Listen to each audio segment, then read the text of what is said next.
இடத்துல இருந்து சிவலிங்கம் வெளியே வந்தப்போ சாமியாடி இது சிவனுக்கு சொந்தமான இடம்னு அருள்வாக்கு சொன்னாருல்ல. அதனாலதானே இந்த இடத்தை சிவனுக்கு எழுதி வைக்கிறேன்னு நான் வாக்கு கொடுத்தேன். இந்த குடும்ப தலைவனா நான் கொடுத்த வாக்கு உனக்கு முக்கியமா படல இல்ல பார்வதி. உனக்கு பணம் தான் பெருசுங்க. நம்ம வீட்டுல பணத்துக்கு என்ன குறைச்சல்?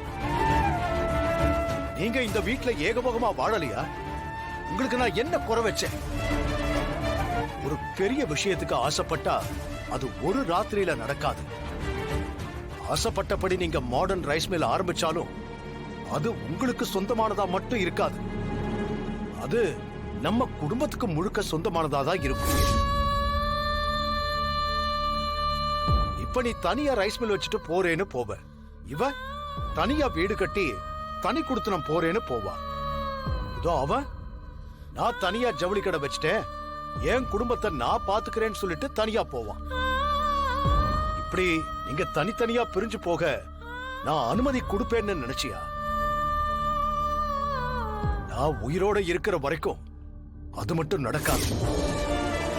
நாம எப்பவுமே கூட்டு குடும்பமா தான் வாழ்ந்தாகணும். நம்ம குடும்பத்துக்குன்னு ஒரு கௌரவம் இருக்கு. நான் தலை குனிஞ்சு நின்னா அது அது நம்ம குடும்பத்துக்கும் அசிங்கம் தானே. நான் கொடுத்த வாக்க காப்பாற்ற முடியலனா நம்ம குடும்பத்தை பத்தி தானே ஊர் தப்பா பேசும்.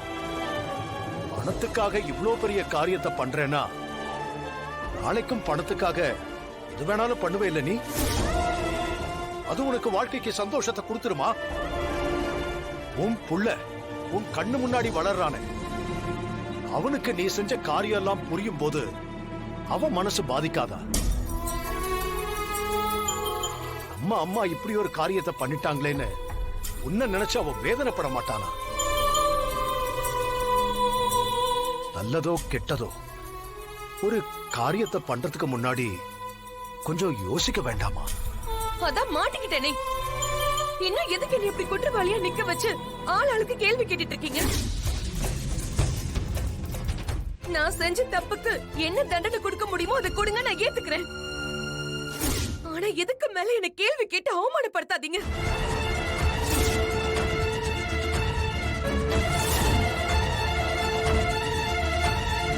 செய்யறதெல்லாம் செஞ்சுட்டு என்ன பேச்சு பேசுற நீ?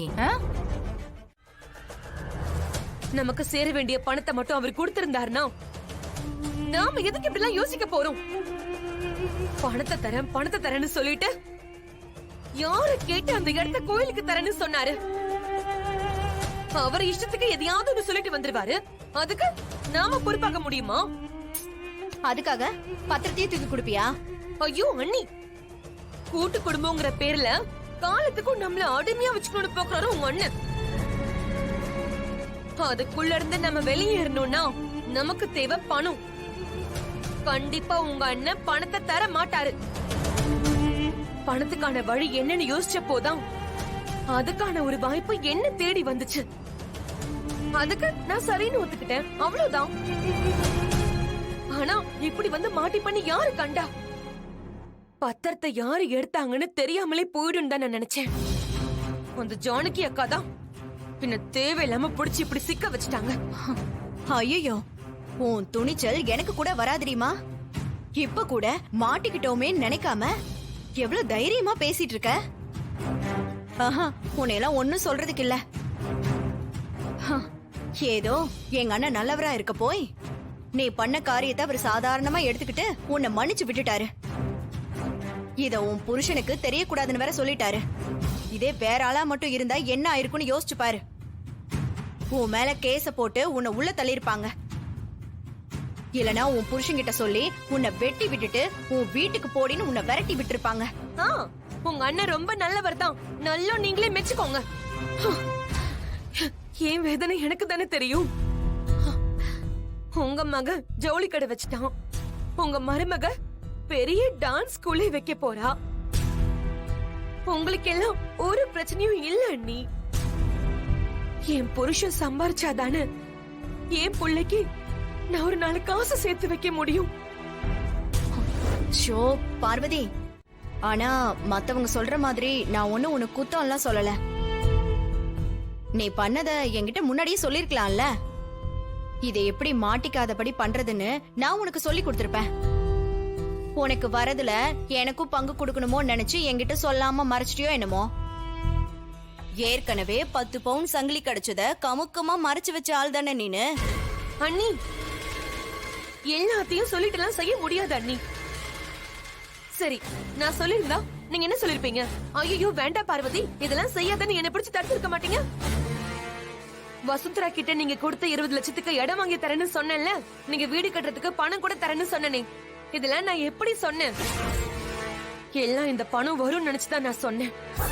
உங்க அண்ணன் பணம் தரேன்னு சொல்லிட்டு அதுக்கப்புறம் இடத்த கோவிலுக்கு கொடுத்துட்டு பணம் யாருக்கும் தர முடியாதுன்னு ஏமாத்தினாரே, அந்த மாதிரிலாம் நான் ஏமாத்த மாட்டேன் அண்ணி. சரி விடு. இனிமே என்ன ஆனாலும் என்கிட்ட ஒரு வார்த்தை சொல்லிட்டு செய். நீ மாட்டிக்காம இருக்கிறதுக்காக வழி சொல்லுவான்ல, அதுக்காக தான் சொல்றேன். புரியுதா? நல்ல வேலை, இந்த விஷயம் சிவாக்கு தெரிய வேண்டான்னு அண்ணன் சொல்லிட்டாரு. அவனுக்கு மட்டும் தெரிஞ்சதுன்னு வச்சுக்கோ, வானத்துக்கும் பூமிக்கும் கடந்து குதி குதின்னு குதிப்பான். அவன் என்ன வேணாலும் முடிவெடுப்பான். இங்க பாரு, நீ போய் அவன்கிட்ட எதுவும் உளறி தொலைச்சிடாத. நான் எப்படி எண்ணி சொல்லுவேன்? நீங்க உங்க புருஷன் கிட்ட உளராம இருந்தாலே சரிதான். அவருக்கு தெரிஞ்சா இந்த ஊருக்கே தெரிஞ்ச மாதிரி ரேடியோ மாதிரி எல்லார்கிட்டயும் சொல்லிட்டு வந்துருவாரு. என் புருஷனை பத்தி எனக்கு தெரியாதா? நான் எப்படி அவர்கிட்ட சொல்லுவேன்? இனிமே எந்த ஒரு காரியத்தை பண்ற மாதிரி இருந்தாலும் 1க்கு 4 தடவை யோசிச்சு நல்லா சூதானமா பண்ணணும். இல்லனா என்கிட்ட வந்து கலந்து பேசு. நான் உனக்கு நல்ல புத்தி தான் சொல்லுவேன் பார்வதி.